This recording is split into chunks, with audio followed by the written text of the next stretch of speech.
Hey Zane, we're back. We are. How are you doing, Chris? I'm good, thank you. We're going to talk about corporations, I believe, today. Yeah, let's have a look at the mechanics around the corporations and the wonders that they can do. Okay. So, what roles do we have in corporations, Chris? There is the Chief Operating Officer, the Chief Executive Officer, and the Chief Technology Officer. Amazing. And I presume they produce stuff and sell stuff. Yeah, pretty much. We're going to climb the greasy pole, right? Right, sounds like it. So, corporate teams, you will be up to researching, developing new weapons, technology, and infrastructure. Everything's pre-mapped out on sort of tech trees, so it's not free form. You've got stuff in your manufacturing and R&D labs, all sort of almost ready to hit manufacturing. So this isn't sort of edge case stuff. This is field tested and ready to be put to production. And you'll be manufacturing those, selling them, looking for tax breaks from countries, Chris, collecting those, as many of them as possible. Oh, hell yeah. Love a tax break, me. Yeah, I know, libertarians. Building massive HQs, building the tallest, biggest possible HQ, doing a bit of corporate espionage, that kind of thing. So that's all the great stuff that the corp teams will be up to. On the screen, hopefully you'll see some of the components you'll come across. First is a 3D model of your HQ will be up in the main room on the maps in the country you start in. That should be in your briefing, shouldn't it be, Chris? That's right, yeah, absolutely. So, well worth keeping a half an eye on what's going on around your country. The other things that you will see are action cards. These are the bread and butter of what you're producing. Everything you produce will be in the form of a lovely action card. These will be the things that you can build and sell. You also have some, inverted commas, I'm doing air quotes now, Chris, sales reps. These are your corporate spies for carrying out all sorts of lovely corporate espionage. You'll also have money. Lots of money, earning that. You might come across unknown objects of salvage and other bits and bobs like that might also be of use to you. It might also be of use to the science. So it might be good leverage to get the science teams to do things for you. Sounds good. Quick look at the turn structure, Chris. We kick the game off with a bit of team time. Chance to catch up, check through your briefing, that kind of thing. And then we head into action phase 1. And in action phase 1, it's when all the first action happens. So the executive officer will get into conversations with nations around sales, probably looking for their interior minister. Same with the chief operating officer. Try and get into sales. You'll notice a lot of sales for corporate teams. You want to be selling, making money. That's right. There's only 3 of them, isn't there? And they've got to cover 27 countries. So, yeah, yes, spread themselves out. Got a lot of countries to cover and a lot of people to talk to. And then the technology officer. Their first thing they'll be doing is assigning their build points and turning them into products for people to sell. We'll go into that in a minute. Then jumping into phase 2, basically touch base a little bit, make sure you're giving the cards to the right people.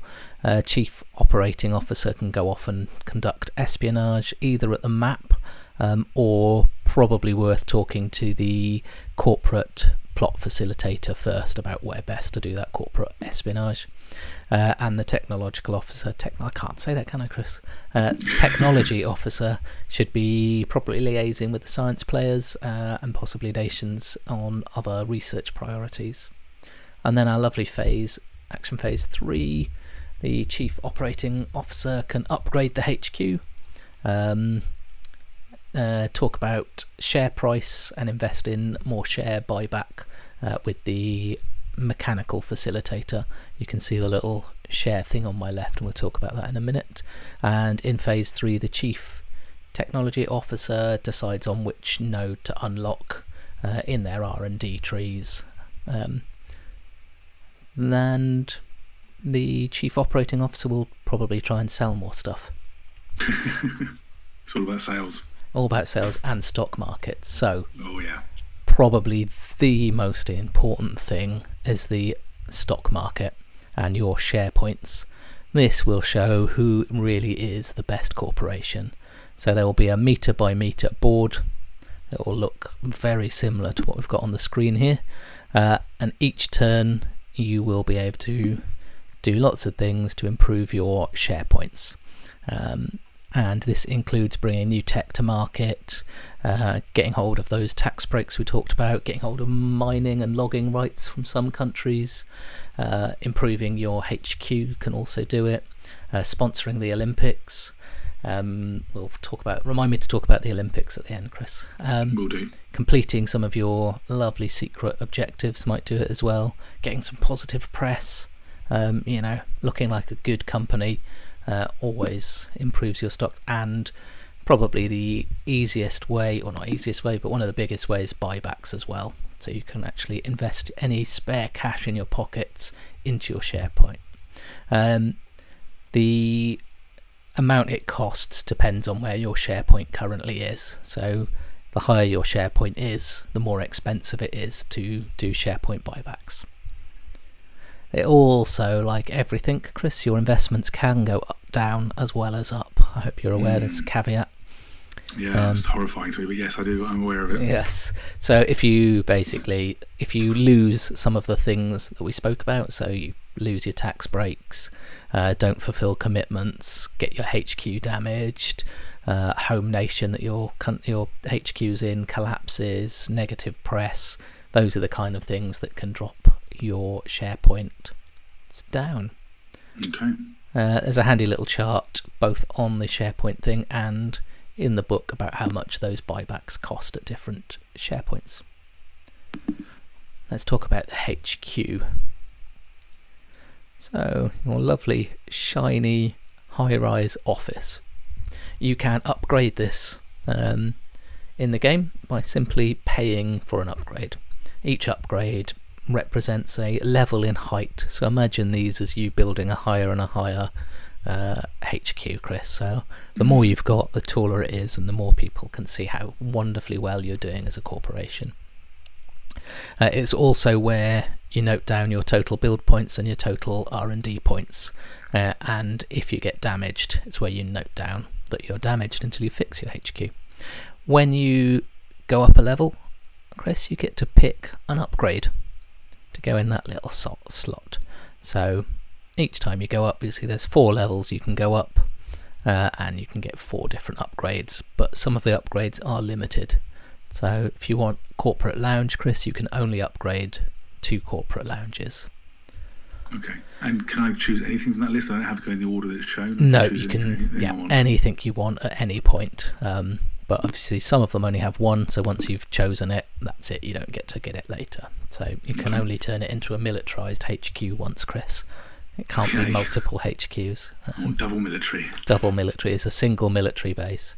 If you choose that one, it basically counts as a military base, which does mean if you talk to the countries and especially the military players, they will be able to deploy and move through your HQ as though it's a military base.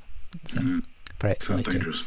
Yeah, it doesn't sound good to me having countries moving military through, but you know. That I think is it on. One last bit. You can relocate your HQ, but it will cost a minimum of 100 mega credits, and probably a lot more depending on where you're going. But if you do have a absolute need to relocate, talk to corporate facilitators about it, and they'll tell you what you need to do. You'll also, if you're forced to move, you'll lose share points. Your shareholders don't like disruption, do they? No. Planning and ever higher movement in the share price sort of one. Exactly. Then we come to corporate operations, which is the heartbeat of your corporation. You have some R&D tech trees.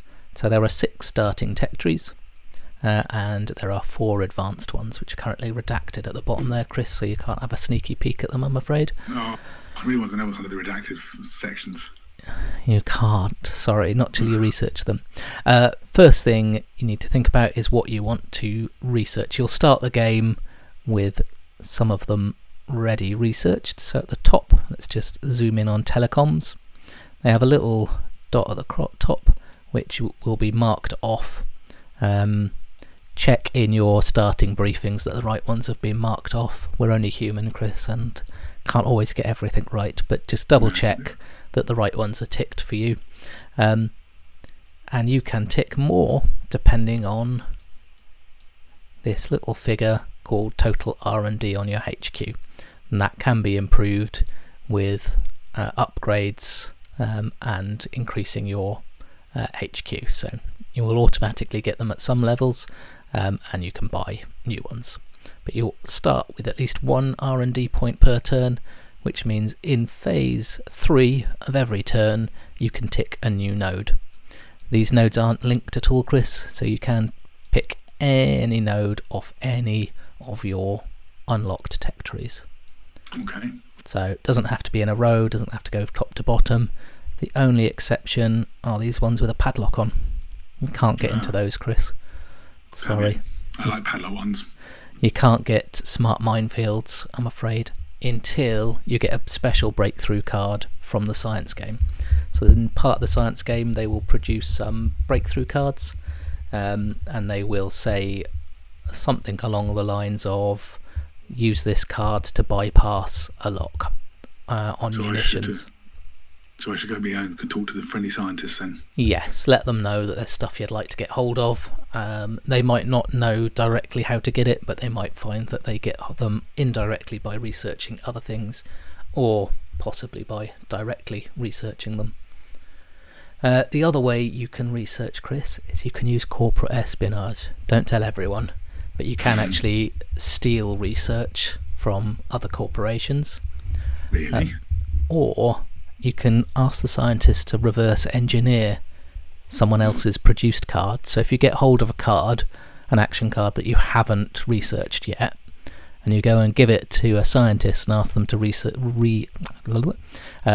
engineer it, you can then tick it off as researched, as they rip it apart and tell you how it works.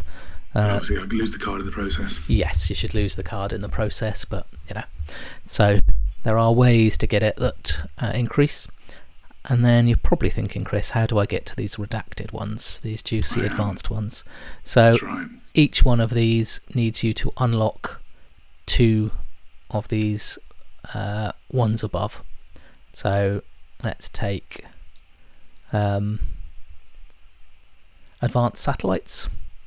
So to unlock advanced satellites, you have to complete all the nodes on the satellite and aerospace tech trees.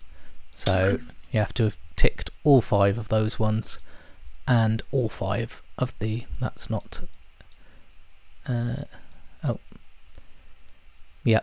all those ones and those ones. So yes, to unlock that. And then you get to research the hidden ones under there and try and keep them secret, because I'm sure those other lovely corporations will try and get their hands on them. Yeah, no doubt. That is researching them. Now you've researched them, you'll want to know how to build them, Chris. So in action phase 1 of each turn, your HQ will generate lovely build point cubes. These are little black plastic cubes in our game, and you'll get a number of them equal to your current build points. You all start with 10.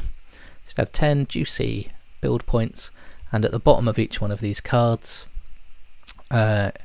you will have a little symbol which is your build points and a number, and that's how many build points they cost.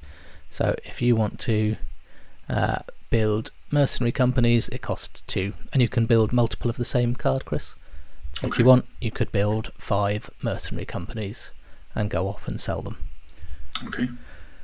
Sadly, Chris, they don't carry over between turns. So if you don't use them, yeah, you lose them. They are your sort of, imagine them as the sort of factory space and workers over a time. So they're both time and effort and money all wrapped up into a single little cube. Got it. So if you don't actually use that time up, it's gone. You can't save the months up, I'm sorry, Chris, and use them all at once. It'd be nice, wouldn't it? Is that how time works? I haven't got it to work like that yet, although I do seem to compress everything into smaller time frames. So, then, now you've produced them, you can go off and sell them. Okay. So you will have physical cards. As a sort of rule of thumb, it's worth thinking about each build point as worth about 5 mega credits. So obviously plus or minus a little bit of profit or loss, whether you're trying to undercut your competitors or trying to fleece the poor countries above you. But remember, they will be producing something like 20 or 30 mega credits a turn, which they've got to actually spend on their military budgets and other things as well. So they probably haven't got as much money as you want them to have. Yeah, it's laws of supply and demand. It is, yes. So the 5 mega credits per build point is a sort of rule of thumb to give you and the players a bit of an idea about the value of stuff. But obviously, up it, down it. A military mercenary company around 10 mega credits, but that could be 13 or 14, it could be 7. It's entirely up to you, but it gives everyone an idea of value. Fair enough. And that is researching and manufacturing. I guess a little note on corporate espionage, because I'm sure you want to know about that. So Absolutely. Your sales reps are corporate spies, and they can be used to steal rivals' R&D. They can be used to undermine or steal from the scientists, look for blackmail material, investigate stuff, throw off auditors off the scent, maybe fabricate incriminating evidence, etc. Almost anything you can think of. Imagine them as a sort of free-form role-playing-ish tool for you to do other stuff that are slightly outside of the rules. Okay, so I can do free-form actions with him if I talk to a plot facilitator. Yeah, there's a few things we ask that you don't do. Don't try and assassinate other players. It will fail. It will fail. Yeah, it's not particularly fun for the game and not that interesting, so it's just easier not to have it as an option. You can't directly manipulate the stock market in really obvious ways. They can't fight in conventional wars. They're just a small little team. And they can't steal country units, entire military units, because they represent mixed arms. That's not the right term, is it? Mixed arms. But it's just a few people, isn't it, in the team? Yes, and they're carrying briefcases, not weapons. Yeah. They are resolved with a dice roll. So when you do stuff with them, there's a little bit of randomness. So you roll 2 dice plus any modifier depending on you adding in other assets. So whether that's a bit of money, an action card that's appropriate, other information, you might get a modifier. On a 7+, you'll succeed, but if you're only 7 to 9 with those modifiers, there'll be a cost to your success, and that cost could be that your poor little salespeople get damaged, but they're successful, or they leave some sort of evidence behind for other people to use, or the plot facilitators might come up with something else for you to choose. Okay. Less than a 6, you fail, but you just don't manage to achieve it, and on a 2 and a 3, it's a critical failure, so you do get damaged or captured, or you're exposed. So just watch out for that. Yeah, there's always a risk. There's always a risk. And I was going to say we need to talk about the Olympics. Yeah, I was going to wait until we got to the end, but yes, you've preempted me. That is the end, I think, of that. I've used the rulebook as a handy prompt for me to go through, and it's obviously, is it in a separate document for them to look at? Yeah, I think we might have had it in the Human Handbook possibly, but basically the Olympics will run in turn 3, my understanding, and each of the corporations has an Olympic corporate sponsorship card, which you can give out to a preferred country. Obviously, you can swap that for money, promises, actions to undo your rivals, promising them to trade with them, whatever you want, basically. But you can hand that card over to one team, one player, one country. Sorry, that country then can go into the second round. Oh, sorry, they then get voted. So those 8 countries, because there's eight corporations, those 8 countries then get voted for by the rest of the countries as to who can go into the shortlist to run the Olympics. Once that's done, they are taken down from 8 to 3 countries, so the shortlist basically, and then you obviously can lobby the other countries that remain to vote for your preferred candidate. So if you and the country win the Olympics, then you'll get a bonus. I can't remember exactly what the bonus is, but we have written it down. Lots of share points. Yeah, so it's very beneficial to you, basically. So you want to push your country to win as much as possible. Yeah, so right from the beginning, you should be trying to push those on countries, and countries should be looking for those Olympic sponsorships to get them into the race. Countries without sponsorship can't enter, and then they're taken down to 3, and then a finalist who will host the Olympics. But the Olympics won't actually be played in the game, will it? No, that's right. But basically, it's sort of organising the Olympics, essentially getting the corporations share points and the country's money. But yes, the Olympics won't actually happen in the time frame of the game. Brilliant. I think that wraps up corporations. So, awesome. In summary, Chris, research new things to build things to sell, put money in your stock markets, and do your objectives, and have lots of fun doing it. Excellent. Talk to everybody you can. Yes. Cool. Thanks so much, Zane. Thanks, Chris.